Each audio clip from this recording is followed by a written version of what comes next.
Y ahora sí tenemos la presencia de Paola Bayón, que también es del equipo de OPI, que van a tratar, bueno, los comentarios de Javier Herrera Zúñiga, del IRD, y van a hablarnos sobre las propiedades del índice de pobreza multidimensional. Así que, Paola, tienes... Muchas gracias. Buenos días. ¿Me escuchan? ¿Sí? En esta presentación les vamos a mostrar dos de las propiedades que son muy interesantes para fines de política pública del método desarrollado por Sabine James. Estas dos propiedades la primera se llama descomposición por subgrupo poblacional y la segunda nos referimos como desglose por indicador o dimensión.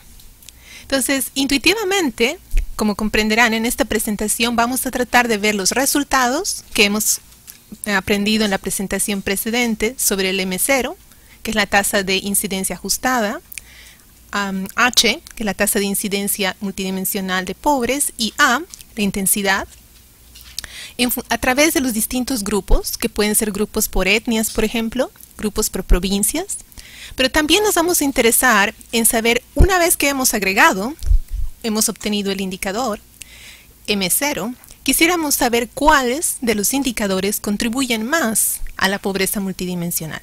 Entonces, esa es la segunda propiedad. Y ahora para pasar, siguiente. Okay.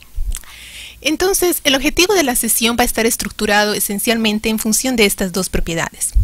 Primero les vamos a mostrar cómo podemos desagregar la pobreza nacional en función de los distintos subgrupos poblacionales a partir de la propiedad de descomposición por subgrupo. Esta propiedad está explicada en detalle en el artículo que Sabine y James escribieron en 2011, que está publicado en Journal of Public Economics. Esta propiedad para fines de política pública puede ser vista en los mapas de pobreza, que ustedes conocen muy bien. Ayer hemos recibido el apéndice estadístico y el detalle de la pobreza monetaria en Perú, donde he visto que tienen ya los mapas de pobreza. Entonces se podría producir mapas de pobreza exactamente similares, pero en vez de que sean basados en pobreza monetaria, estarían basados en la pobreza multidimensional. Y luego vamos a ver la propiedad que hemos dicho que se llama desglose por dimensión. Fíjense en términos de la terminología que no me refiero como descomposición por dimensión, sino que me refiero a desglose por dimensión. Y eso sobre todo yo creo que es importante porque la propiedad de descomposición por dimensión no es enteramente correcta, sino más bien desglose. Para aquellos que les interesa la parte técnica, les invito a leer el artículo donde se explica por qué. Entonces, y ahora siguiente. Okay. La referencia principal, que bueno, a la cual ustedes pueden, si les interesa, pueden fijarse el capítulo 5, las secciones 5.2 y 5.3 del libro que recientemente publicamos con Sabine, James, Shuman Seth, a María Emma Santos y José Manuel Roche en junio de 2015. Y que yo creo que gentilmente Jonathan tiene un ejemplar ahí en las manos que podría mostrarnos. Y tiene la tapa. Bueno, para aquellos que les interesa, ahí está el libro, pero todos los capítulos del libro están disponibles gratuitamente para ser descargados del sitio web de UFI o del sitio web que se llama multidimensionalpoverty.org. Entonces todo es gratuito, no necesitan comprar. Comencemos entonces con la noción de lo que es un subgrupo poblacional. Bueno, eso es algo que yo creo que ustedes lo comprenden muy bien, pero de manera formal, simplemente decimos que un subgrupo poblacional es necesariamente un subgrupo que es mutuamente excluyente y exhaustivo. Si pensamos en género, por ejemplo, hombres y mujeres, tenemos que ser capaces de poder asignar a las mujeres a un grupo y a los hombres de otra manera. Entonces es excluyente y exhaustivo. Cada persona pertenece a un grupo. Entonces tenemos un pequeño ejemplo para ilustrar esto de los subgrupos poblacionales, en el que tenemos tres dimensiones de bienestar.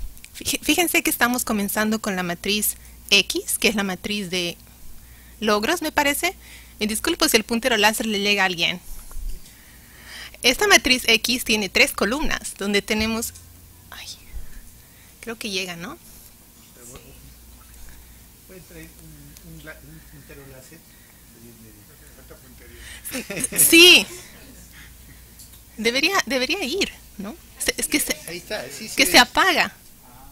Es decir, se mantiene, estoy apretando. Lo que pasa es la pila.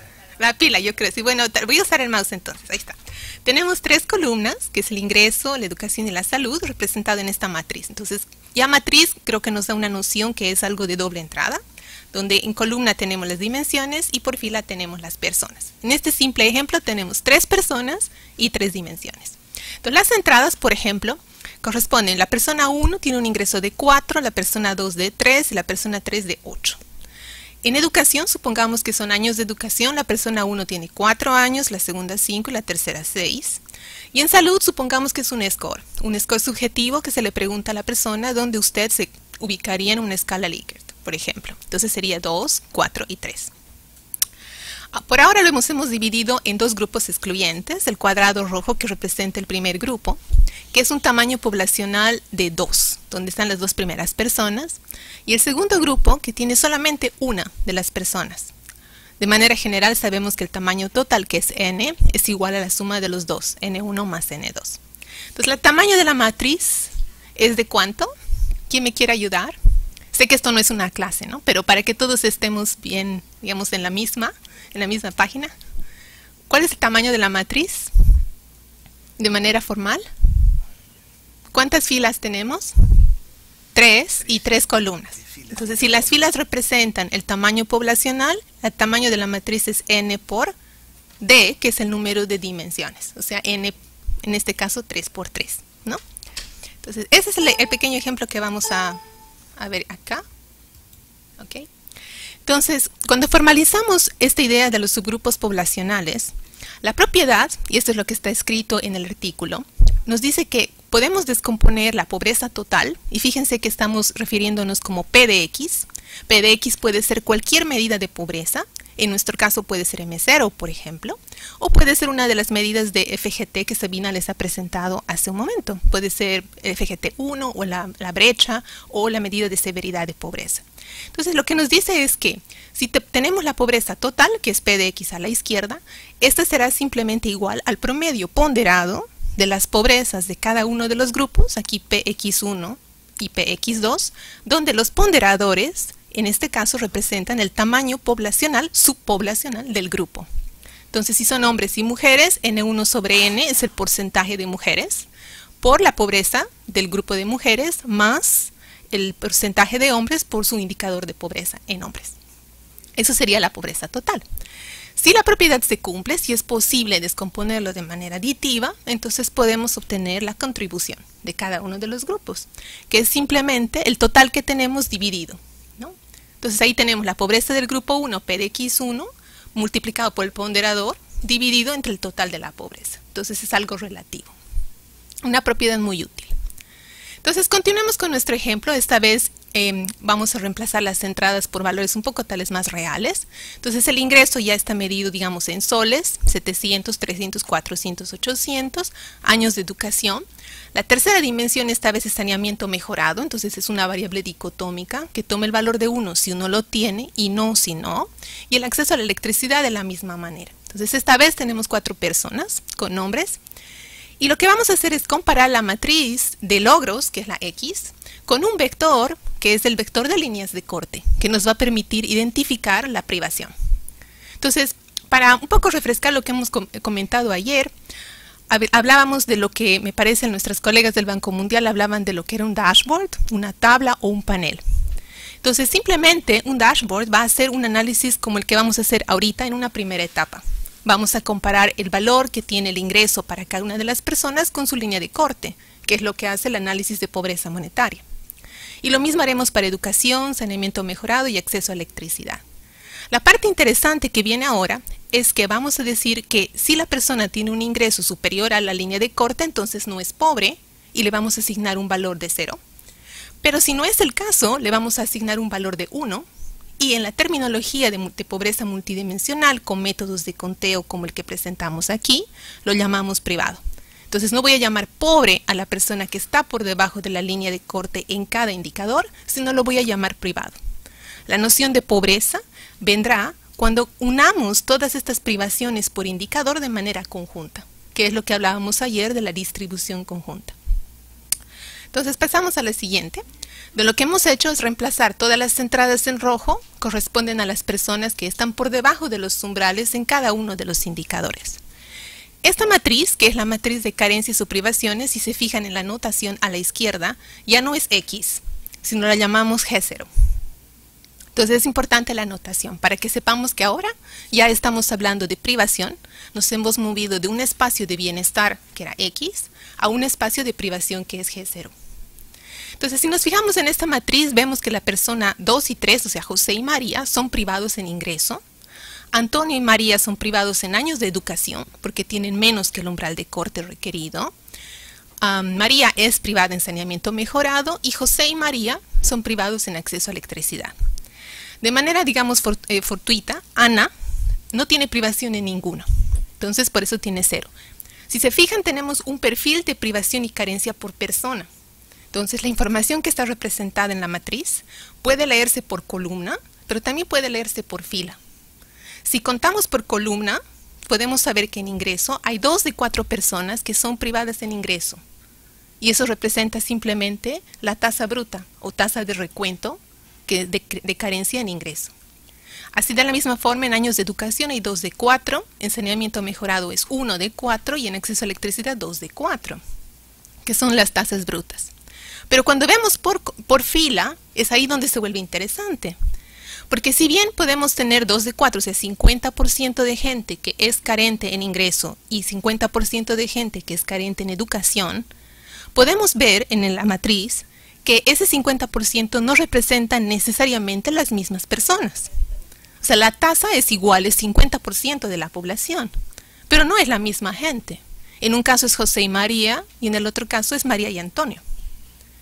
Entonces esto requiere, por eso es que es importante construir un perfil de carencias por persona.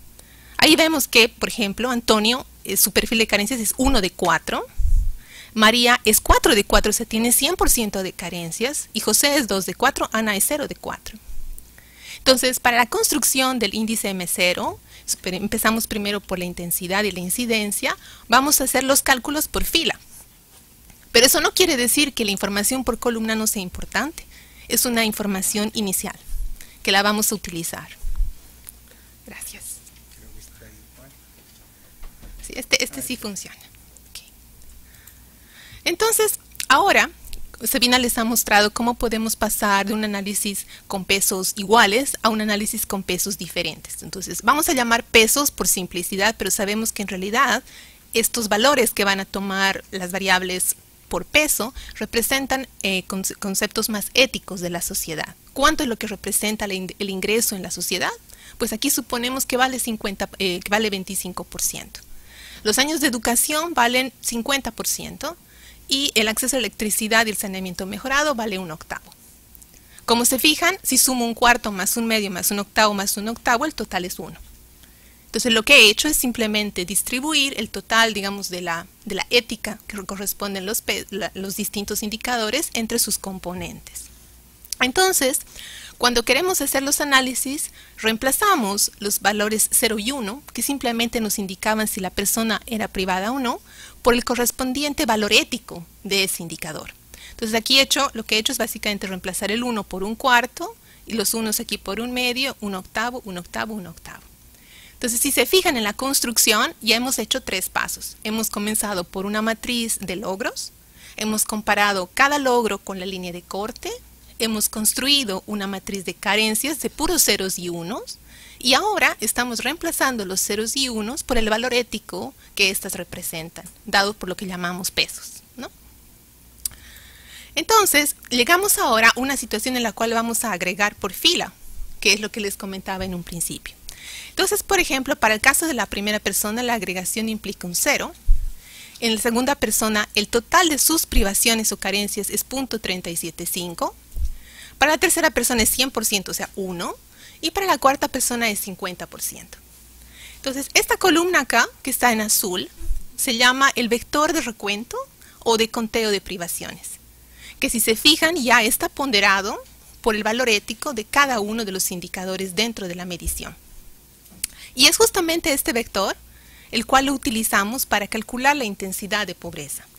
Pero antes de llegar ahí, tenemos que ponernos a pensar ahora, ya que tenemos la información de la distribución conjunta de las privaciones, ¿cuál debería ser para nosotros el criterio que nos permite decir quién es pobre? Porque hasta ahora solamente hemos hablado de carencias y hemos hablado de carencias conjuntas. Pero ¿quién es pobre? Entonces aquí viene un nuevo aspecto que requiere una decisión de parte de la persona que construye la medida, en este caso de parte de un país que construyera tal vez su medida, de definir quién es pobre. Tenemos 4 posibilidades, ¿no? Pobre puede ser una persona que tiene carencia en cualquiera de los 4 indicadores.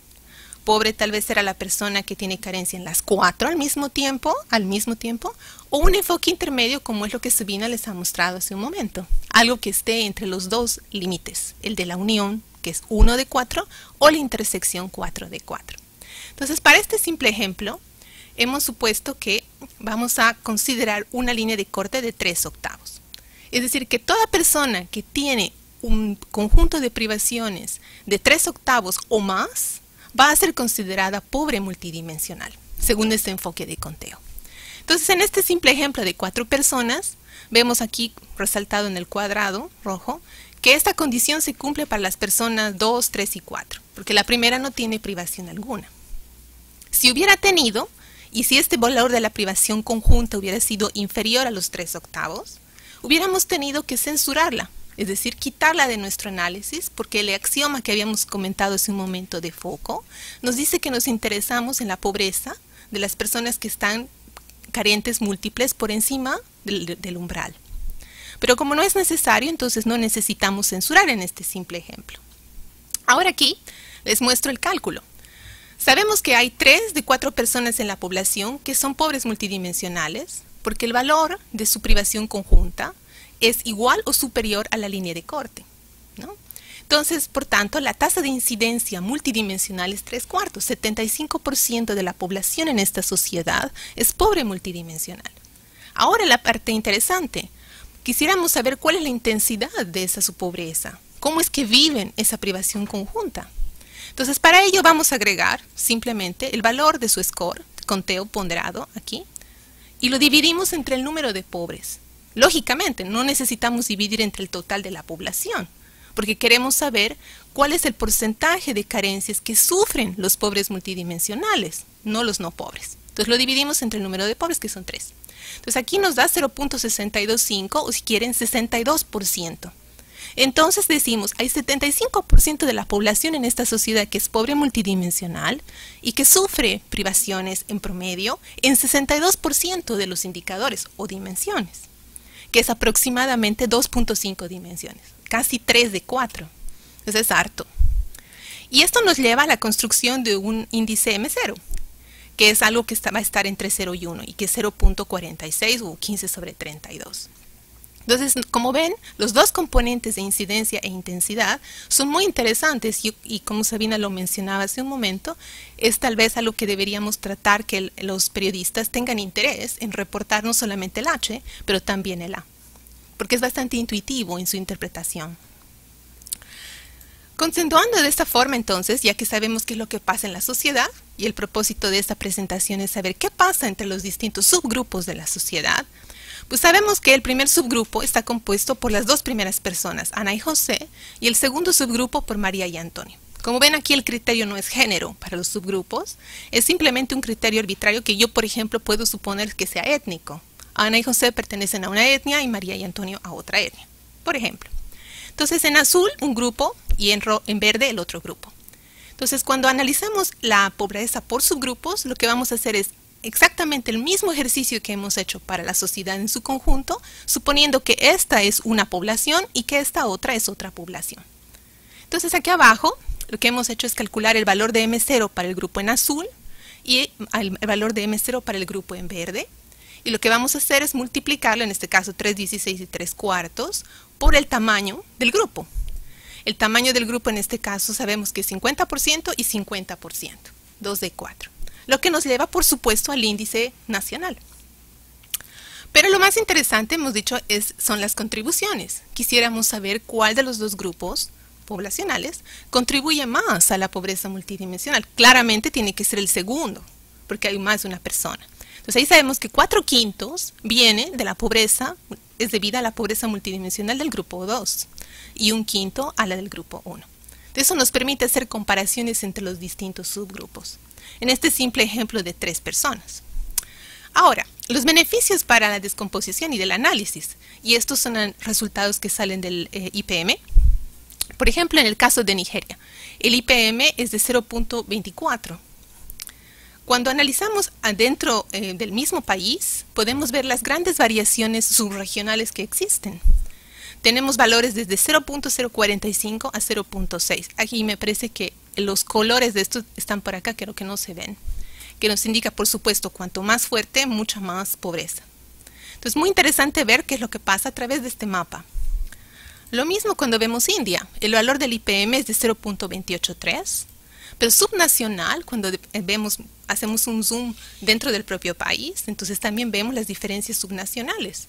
Y ahí se ve que, por ejemplo, están entre 0.051 y 0.6.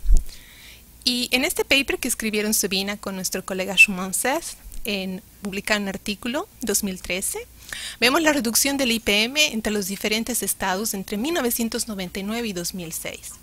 Lo que se puede ver acá, y aquí sí se ve la escala de valores, que no se veía en los otros gráficos, es que existen reducciones más lentas en los estados que inicialmente eran más pobres.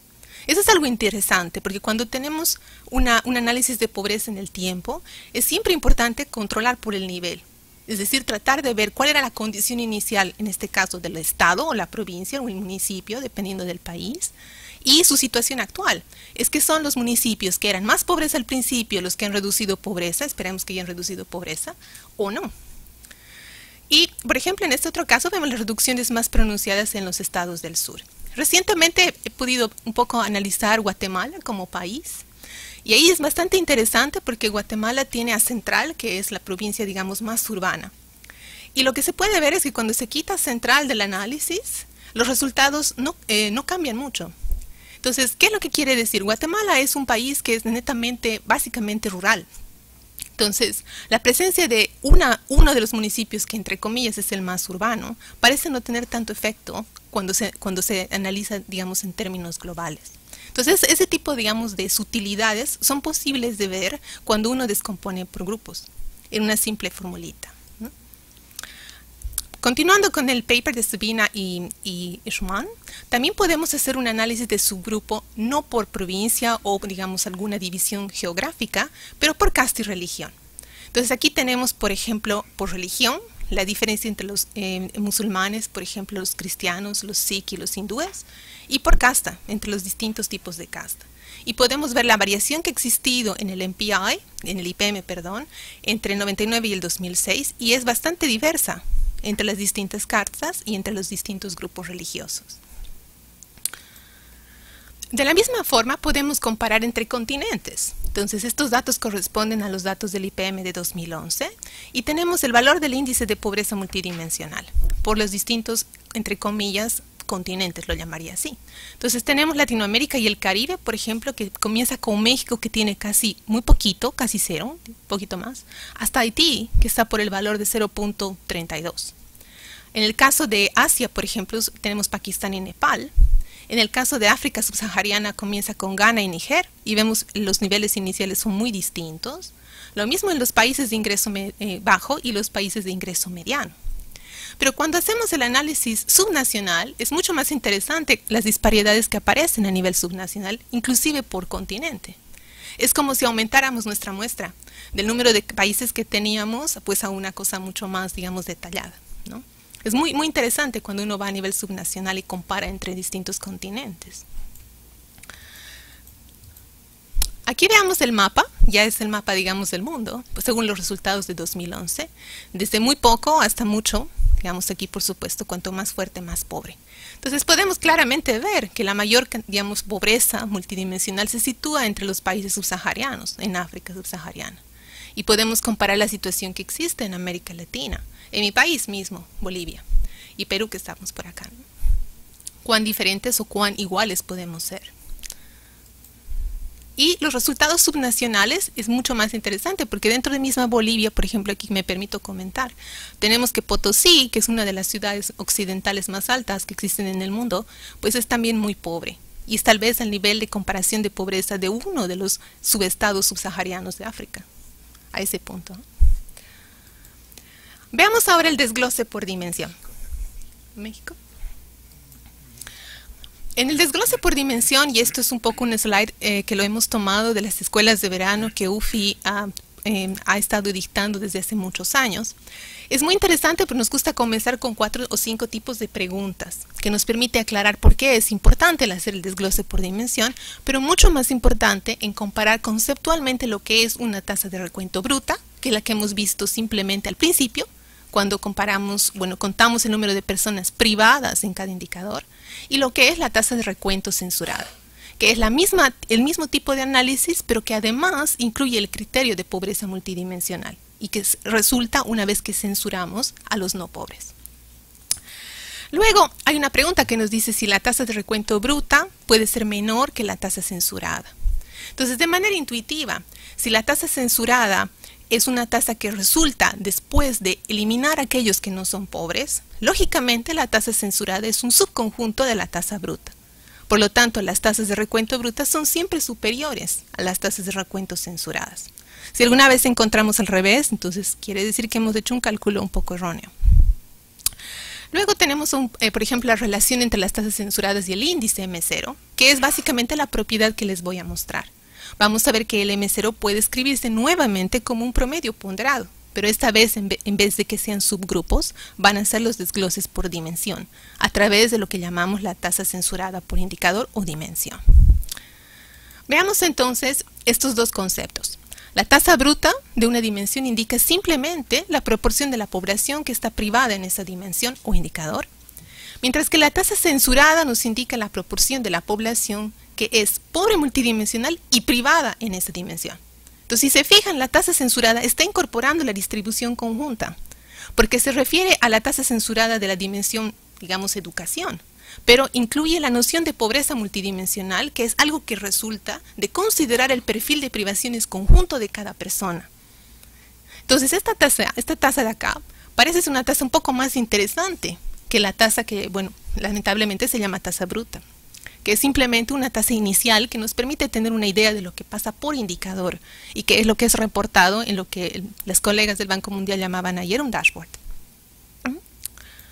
Entonces, nuevamente continuamos con nuestro ejemplo, que ya pues lo conocemos un poco bien.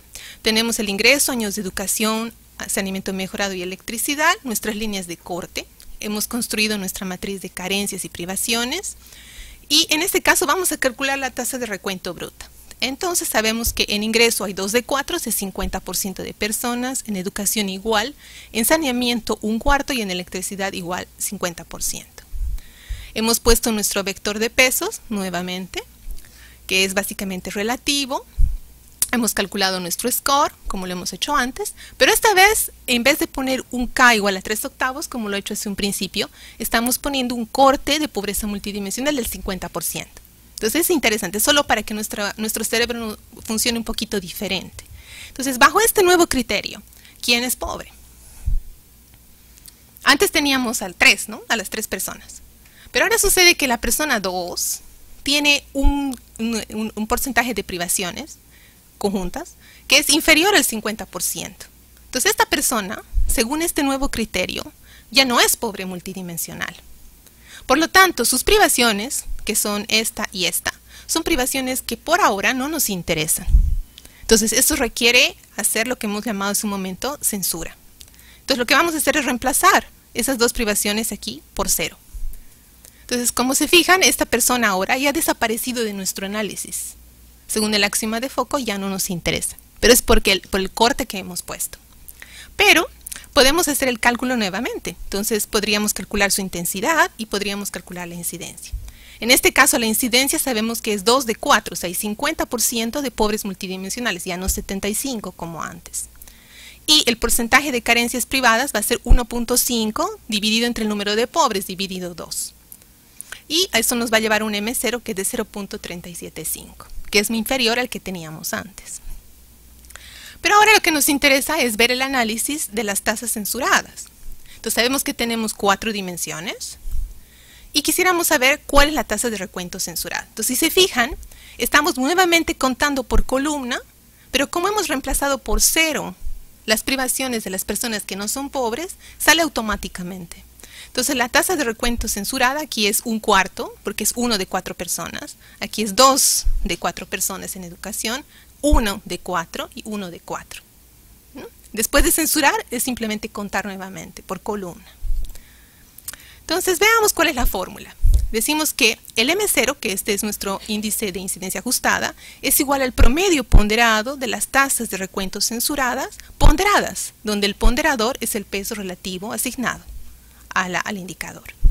Y la contribución, así como lo hemos hecho en el caso subpoblacional, pues va a ser simplemente dividir el total, la tasa de recuento censurada de este indicador por M0, ponderando.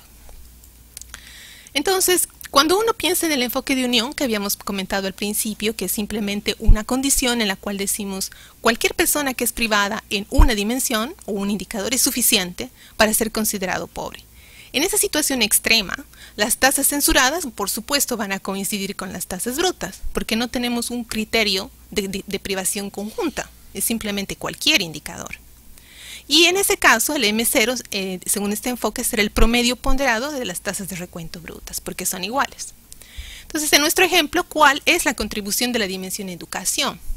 Sabemos que la tasa de recuento censurada en educación, aquí, es 50%. El peso que tenía, o el valor ético que tenía esta dimensión, era también de 50%, y dividido entre el M0 nacional, pues es 2/3. Entonces la tasa de recuento censurada es 2/3, pero la tasa de recuento bruta, si se acuerdan, era mayor. Entonces veamos finalmente las aplicaciones de estudio, y aquí les estamos mostrando la descomposición por dimensión, como llamaríamos, o desglose más bien correctamente, aquí por favor cambian, hay un error, del IPM para India. Entonces aquí lo tenemos de manera absoluta, pero a mí siempre me gusta comparar este lado, que es básicamente el mismo gráfico en porcentaje. Porque me permite para los ojos, o sea, para la vista, ver claramente cuáles son los indicadores que contribuyen más a la pobreza multidimensional. De manera nacional a India, vemos que es este cuadrado rojo de acá, que no logro leer, pero me parece que es nutrición. Y luego le sigue, digamos, el naranja clarito, que es asistencia escolar. Pero cuando vemos entre urbano y rural, porque ven que hay un desglose por indicador nacional, pero hay un desglose por indicador también por grupo. Entonces estamos combinando las dos propiedades. Sigue siendo la nutrición, pero cuando vemos, por ejemplo, la otra estructura, que es la parte verde, es un poco distinta entre la parte urbana y la parte rural. Entonces ahí también podemos identificar diferencias, urbano-rural. Veamos otro ejemplo. Estos son 3 países, Bangladesh, Nicaragua y Senegal, y 3 ciudades que corresponden a cada uno de ellos. Entonces es un análisis subgrupo para cada país. Estos 3 subgrupos tienen un mismo IPM, pero tienen una composición distinta. Entonces es muy interesante encontrar estos tipos de perfiles. Por ejemplo, ciudades o regiones que tienen el mismo IPM, el mismo índice de pobreza multidimensional, pero una composición de pobreza completamente distinta. Sobre todo en lo que corresponde a la nutrición, por ejemplo, y a la mortalidad infantil, que en Bangladesh es bastante grande, pero en Nicaragua, por ejemplo, es mucho más pequeña, y Senegal está en el caso intermedio. O una situación inversa, en el que tenemos un distinto IPM y la misma composición. Estas 3 ciudades nuevamente tienen el mismo IPM, pero la nutrición tiene exactamente la misma estructura, así de la misma forma la mortalidad infantil y los otros indicadores. Entonces, los análisis globales permiten hacer estas comparaciones, pero las mismas las podemos hacer a nivel nacional, cuando vemos subregional. Otra manera de reportar los resultados es a través de los radares o de las arañas, como llamamos, ¿no? Donde podríamos comparar el valor del IPM, por ejemplo, de Mali con el de Ghana, en función de sus distintos componentes, y ver cómo las estructuras son distintas o tal vez muy similares. Y bueno, para concluir, también tenemos el desglose por indicador de Zambia, Nigeria y Níger, en el cual tenemos cosas muy distintas. Zambia, por ejemplo, está más privada en condiciones de vida, Nigeria está más privada en salud y educación, y Níger está más privado en educación. Y luego, bueno, para concluir, tenemos la composición del IPM. Para diseñar políticas públicas podríamos tener varios países. Aquí, por ejemplo, podríamos comparar Delhi, ¿no?, con Kerala y ver su estructura, cuán diferente puede ser. Bueno, eso es todo lo que tenía para presentarles. Gracias.